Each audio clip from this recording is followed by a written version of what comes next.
Right now, a Beloit man is found not guilty of first-degree homicide, while his attorney says it came down to an expert witness. And the city of Madison testing out a new bike and parking system on a downtown street. We'll show you how it works. And later, Level 4 playoffs. Who's moving on to Camp Randall next week and who's heading home? Prep Mania coming up. From the Channel3000.com Alert Center, this is News 3 Now at 10. And thanks for joining us tonight. The Beloit man accused of murder has been found not guilty by a Rock County jury. Jacob Davenport faced charges of first-degree intentional homicide in the February shooting death of James Thompson. Today, he testified on his own behalf, and his attorney, Michael Murphy, said that made a difference. I think it played a huge role, and frankly, he was in a position where he wasn't going to be found guilty without testifying because he wanted to make a contribution to his own defense. And we were kind of forced into that position because we weren't able to get a witness in here who was subpoenaed and refused to comply with our subpoena. And so we rolled the dice and decided that Jacob would testify. He did so. I think it was effective. Murphy says while most of the evidence presented in this week's trial was circumstantial, an expert witness he called on Thursday proved through cell phone records Davenport was not in the area when the crime was committed. Developing tonight, the shooter who killed two classmates at Saugus High School in Santa Clarita, California, has died from his injuries. 16-year-old Nathaniel Burhow was being treated for a self-inflicted gunshot wound to the head. Authorities say yesterday morning he pulled out a handgun from his backpack, shot 5 of his fellow students before turning the weapon on himself. A 61-year-old Wisconsin man charged with a hate crime accused of throwing acid on a Latino man's face will undergo a psychiatric evaluation to determine whether he can assist in his criminal defense. Clifton Blackwell's lawyer asked for the evaluation during a hearing today in Milwaukee. Blackwell's next court date is November 25th. The city wants to hear your thoughts on a new parking-protected bike lane they have on North Bassett Street. The idea is to use parked cars to protect bikers on the road by separating them from drivers on the street. Jamie Perez shows us what it looks like and how it works. Here on North Bassett Street is the very first parking protected bike lane in all of Madison. The city will have this here for a year to see just how well it does. So how does it work? Well, there are signs posted to show you how it works, but it still might be confusing at first glance. I was confused when I first saw it. Helena Pliszka said she caught on quick and now takes this route almost every day to get home. Yeah, no, I definitely feel safer. I mean, there's an actual car that's in between me and another car. Marley Ekblad lives on this street and breaks down how it works. This is the bike lane, which is right next to the curb. And then right here is the parking for cars. And then right next to that is the street. Chloe Straight also lives here. She said at first she wasn't sure what to make of it, but after seeing it in action for a bit, Flows a lot better. Like before, the street used to be really crazy and you couldn't even cut across in the middle. I don't bike personally, but I feel like it looks a lot safer for the bikes, and then also provides a lot more parking on the street because the only place people could park before were on Mifflin. But not everyone is in favor of this. It's actually something that Pliszka understands. I mean, if I lived here, I wouldn't know if I was supposed to put my trash on the curb or on the new curb. And that's exactly how homeowner Bill Ellickson feels. Not a big fan. I don't think it was thought out very well in respect to snow removal and getting rid of the trash. While some are in favor. And there's been a lot of accidents with bikers and cars, so far providing a safe way for bikers to get across streets is really good. Others, not so much. Put it back the way it was. Now, the city wants to hear from you. What do you think? I'll have contact information for them on our website at channel3000.com. In Madison, I'm Jamie Perez for News 3 Now. If all goes well, the city is looking to expand this throughout the city. For the next year, they will be monitoring for safety, maintenance, and functionality before making a decision. All right, looking outside tonight, after almost 5 days straight of below freezing temperatures, there was finally some snow melting going on today. Let's get a look at our first alert forecast. Here is Chief Meteorologist Gary Canalti. Gary?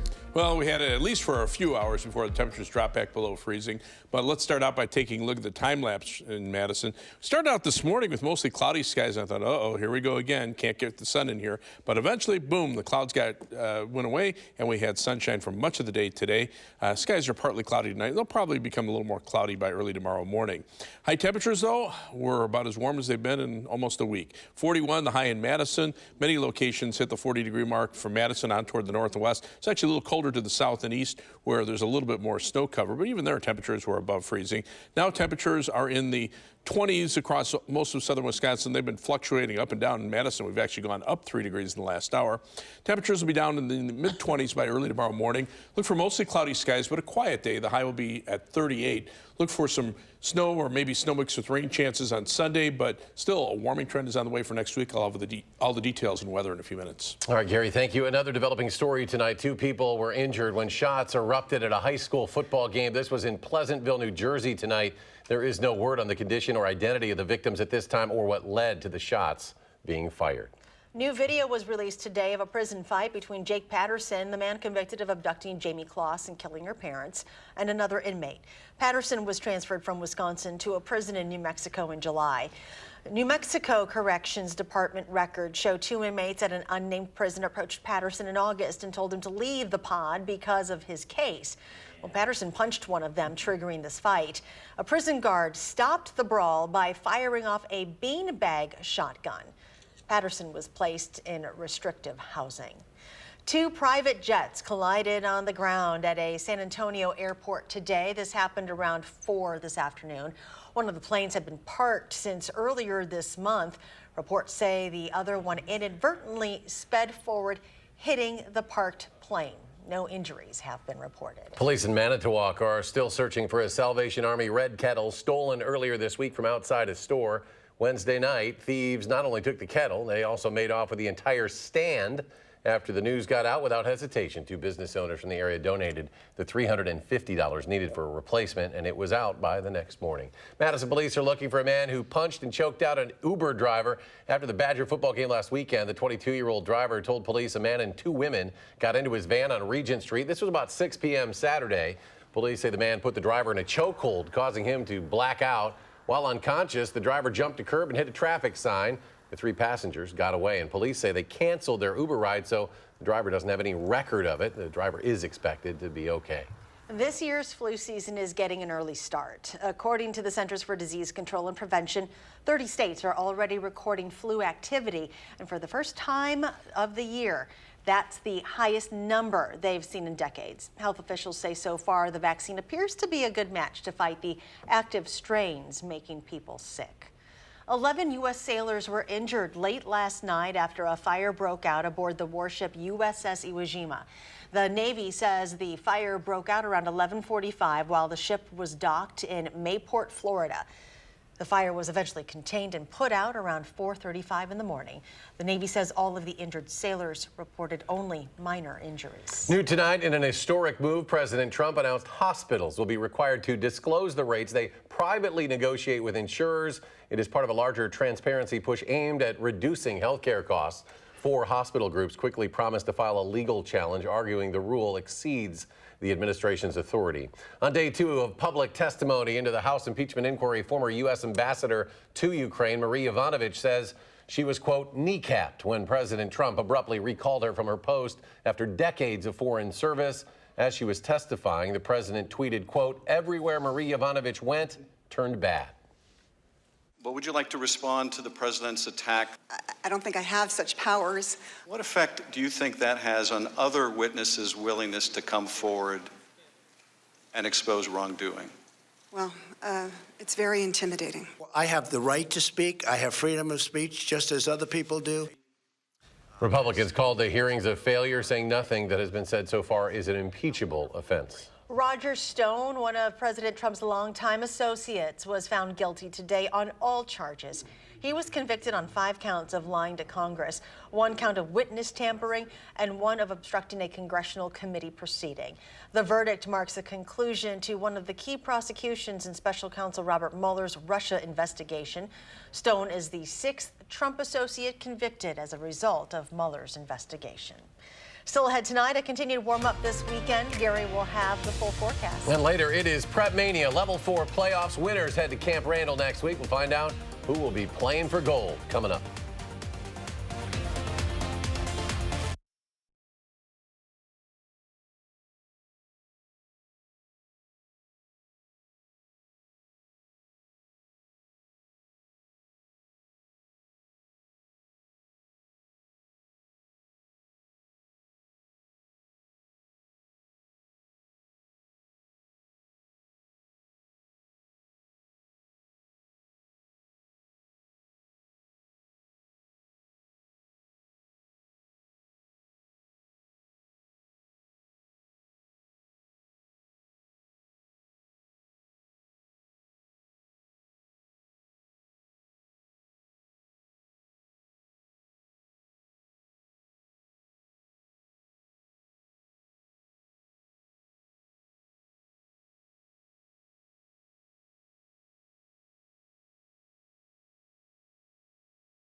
Tonight at the opening premiere of the film Ford versus Ferrari, people are along for the ride of a night filled with race cars and donations.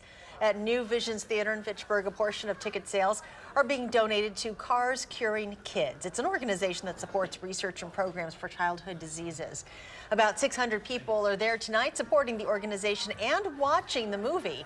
The gala ends tonight, but Cars Curing Kids will continue to accept donations. Nike is kicking Amazon to the curb. The athletic brand will no longer sell its shoes and sports-related products on the tech company website. Nike is focusing on what it called, quote, more direct personal relationships with consumers. And also today, Nike unveiling this new shoe. It's designed specifically for doctors, nurses, and medical workers. It is called the Air Zoom Pulse. The company says it created the shoe with everyday heroes in mind, many who work long hours on their feet. Nike says the slip-on is an athletic version of a clog with special cushioning and traction. The Air Zoom Pulse will reportedly hit store shelves in early December. And the movie Joker is set to surpass $1 billion in global ticket sales, becoming the first R-rated Hollywood movie ever to reach that milestone. As of yesterday, the movie had sold $999 million in tickets, despite not having been released yet in China. Its nearest rivals are Deadpool in 2016 and also Deadpool 2 in 2018. Cuba has been in party mode this week, celebrating the 500th anniversary of the founding of its capital, Havana. The historic event is marked by the attendance of international guests. There will be concerts, street celebrations, and a fireworks display. The Capitol, which was built in 1929 and inspired by Washington's Capitol, will be one of the buildings on show to commemorate the event. It's an iconic sign that winter is here, even though it's only fall and temperatures will warm up here in Madison. Today, the ice skating rink at Millennium Park in Chicago opened. It is free to the public unless you have to rent some skates. The rink will remain open through March 8th.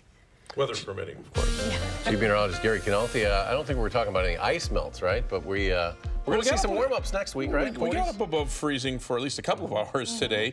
Tomorrow we probably will do the same and, make a little bit of... I can do without the snow on the grass. Some people still got leaves to pick up, right? Yeah, unfortunately. But we may melt some of it next week, so we'll just have to wait and see. But we were below freezing for almost 5 full days, 111 consecutive hours, beginning at 7 p.m. Sunday, ending at 10 a.m. this morning. That's just incredible for this time of year when the average high temperature should be in the middle 40s. 3 things you need to know about the weather. Well, cloudy but quiet for tomorrow. Not looking for any precipitation. High temperatures will be in the upper 30s, so we'll be above freezing for a couple of hours. Sunday, we might add some light snow to the totals. However, there also could be a mix of snow and rain in the afternoon. And with temperatures in the mid-30s, I think the best chances of any snow accumulations will be north of Madison, and even then, they should be pretty light. And then cloudy with a slow warm-up next week. Look for temperatures to be in the upper 30s on Monday and probably in the low 40s for Tuesday and Wednesday. Here's the snow I'm talking about for Sunday. You can see it by 5 a.m. or 6 a.m. Sunday morning, moving into western Wisconsin. By around lunchtime, it's through the Madison area, but notice the temperatures. Many locations above freezing, so that means the snow will be melting as it hits the ground or just accumulating a little bit, and then as it starts to wind down by later Sunday evening, we could be back to some flurries or freezing drizzle or drizzle, depending on the temperature. If you're below freezing like Wisconsin Dells, you might be seeing freezing drizzle. If you're above freezing here in Madison, probably seeing just regular drizzle. But the temperature trend, at least over the next few days, is upward.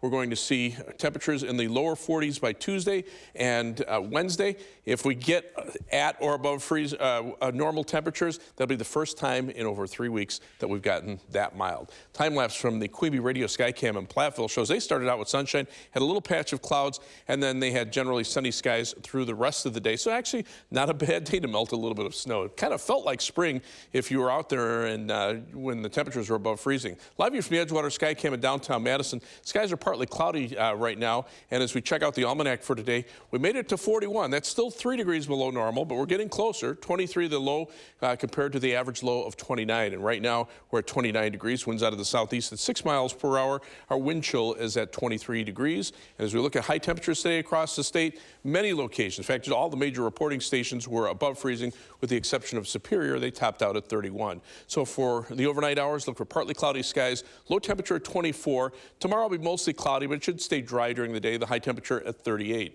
On future track, look for temperatures to drop into the middle 20s by tomorrow morning. Tomorrow we'll look for high temperatures in the upper 30s. No precipitation expected during the day or most of tomorrow night, with low temperatures in the upper 20s. And again, that light snow, maybe mixed with a little rain in the afternoon. On Sunday, high temperatures in the middle 30s. 7 to 10 day forecast, and a little trend upwards each day. 37 on Monday, 41 Tuesday, and 43 on Wednesday. Weather system and a cold front Wednesday night into Thursday morning could bring some light rain or snow showers, but then after that, quiet weather with temperatures above freezing each day all the way through the weekend and early of the following week. Did you hear that? Above freezing. This is normalcy. I like it. This is where we should be, right? Those kind of temperatures. Take baby steps, but we'll get there. All right. Thank you. You're welcome. Up next, the winners head to Camp Randall, while the losers, they have to watch it on TV. We'll have level 4 highlights, playoff action straight ahead in sports.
It's level 4 time. State semifinals, Kevin Lewis, Melissa Kim. No more messing around. Nope. You win tonight, you get what you've been playing for since youth football, a trip to Camp Randall to play for the Golden football. Indeed, and no Madison City school, believe it or not, has been this far since Memorial 1984. The Spartans made it to the state championship that season, but had to settle for second place. So tonight, Michael Harris's team had to get through reigning champ Muskego if they want to make it back there. To Camp Randall, both teams undefeated this season. Muskego up 7-0. That there is Cabarrus Vassar making it into the end zone to make it a tie game, but a lot of Warriors ball after that. Handoff to Alexander Current. He gets some really good blocks before he scores a touchdown. Muskego takes the lead, hangs on to it. 49-13 the final score, but Mike Harris could not be more proud of the leadership on his team. This senior class was just phenomenal. We asked last year's senior to show how to do it, and this group took the bull by the horns and made sure that they let the entire school and the community know this is what we're all about. And the most things I'm really proud of is, junior and senior class did a great job academically as well. So we're starting to make progress. I'm really happy for them. In Division 2, Wanakee facing off with Waukesha West. Warriors trailed 15-0, but here's the comeback. Quentin Keene back to pass. Check out this catch. Andrew Keller on fire. Wanakee down 15-6 now. Celebrate that touchdown there, Andrew. 1-point game now. Cole Mobley takes the handoff, giving Wanakee the lead, and then they'll add on with some defense. Yes, quiet, very quiet here, because watch out what's about to happen. Brooks Blount's pass picked. Joe Hauser is right there for it. He will take it all the way back to the other side. Wanakee wins 34-15. They'll play Brookfield East next Friday. Camp Randall, 1 p.m. Hey, head coach Pat Rice, what in the world did you tell these guys in the locker room? I told the kids at halftime, we're one score away from turning this thing, and it's not like we've done it 3 or 4 times here in the playoffs. We talked about, let's take them into deep water. Let's see how they are in the fourth quarter. They play in a good league. We have a lot of respect for them. But we felt like if we could stick around, and make this thing a 4-quarter game, that we'd see where we get to. All right, now DeForest taking on New Berlin Eisenhower for a ticket to state. Norski's ball on the one. Trey Schrader keeps it, punches it in for the score, 7-0, end of the first half. Eisenhower trying to get on the board, though. Gabe Seifert says a prayer, throws it up for the Hail Mary, but Devin Magley says, nope, no way, not here. DeForest beats New Berlin Eisenhower 14-9. They will play Menasha for a gold ball Friday morning, 10 a.m. River Valley cruised into the state semis with a record of 11-1, but they were considered underdogs to reigning Division 4 champion Catholic Memorial, the reigning Division 3 champs, playing D4 this year. Outscored their last 3 opponents 151-14. Already 7-0 Crusaders going to the air. Luke Fox, Daniel Feinartz, the catch, the toe tap, and the touchdown. Everything going right for Catholic Memorial. Fox under pressure. Going to get rid of it quickly, unloads. Joe Sikma runs under it, makes the grab, slips the defense, 40-yard touchdown. River Valley would get on the board. Will Bailey hits Landon. All-2 does cross the goal line to get in, but too much Crusader offense tonight. They win at 42-7, the final. Prairie du Chien taking on Lake Country Lutheran for a ticket to the Division 5 title game. First quarter, Lake Country's Luke Hartley rolls to his left. Looking, throwing. Andrew Schumacher. Behind the defense, and he will go 75 yards for 6, lightening up early, second quarter. Lake Country's Jack Leverance. The handoff finds a hole, makes some fools miss. Lightning extends their lead to 12, fourth quarter. Leverance again, you've heard this before. Lake Country Lutheran wins this one shutout style, 25-0. Division 7. Who's here? The champs are here, all bundled up. Division 7. Black Hawk Warren, Illinois, taking on Lourdes Academy. Warriors ball on the 3. Ethan Williams, the keeper, the touchdown. 6-0 Black Hawk. Knights ball, trying to start some offense. Joshua Bauer rolls right, got nothing. Can't find anyone. Well, he'll find Cody Blosh, but Blosh sacks him. And we go back to the ground for the Warriors. Caden Mills, gonna come right at you. Picks up 15 yards, gets inside the 5. He punched it in from a yard out. That made it 14-0. Black Hawk Warren, total attendance 187. Wow. Will play Edgar to try to defend their state title. We will hit up the pool next. Division II state girls swimming and diving. Check out the 200 medley relay here. Edgewood coming in first by a lot, setting a new state record of 144.51. McFarland finishes second. Baraboo in third. Later, check out the 200 free relay. And then look at the finish. Look how far ahead Abby Reed is for Edgewood. I say check for Gills. Yeah, another state record for the Crusaders with a time of 134.76. DeForest in second. Sauk Prairie rounds out the top three. So I guess you can kind of guess who the top team is here. Edgewood winning its 5th straight WIAA Division II state team championship. The Crusaders won 3 relays, were helped out by Anna Tadewitz, who won the 200 IM, and Maeve O'Driscoll, she took the 53. First round of the NCAA tournament in women's soccer. Wisconsin hosting Milwaukee. First half, Cameron Bigalski passes Danny Rhodes, her 12th goal of the season. 1-0, but that's all they needed. The Badgers play Duke in the second round. Time to be announced on Friday. Puck night. Number 15, Wisconsin men's hockey hosting number 4, Notre Dame. Bucky on the power play. Keandre Miller with the wrister? No, but Cole Caulfield, the freshman phenom, is 9th of the year, 4th on the power play. It's 1-0 Badgers. UW power play again. This time it's Roman Ashan. Finds the net, lights the lamp. Badgers would add another. They win 3-0 over the Fighting Irish. Thanks, everybody, for a great Prep Mania season. One more break, and we finish off the show.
Okay, quick recap with Gary. Well, temperatures are back below freezing, but hopefully we'll get up above freezing again tomorrow. 29 the current temperature. Look for a high of 38 tomorrow.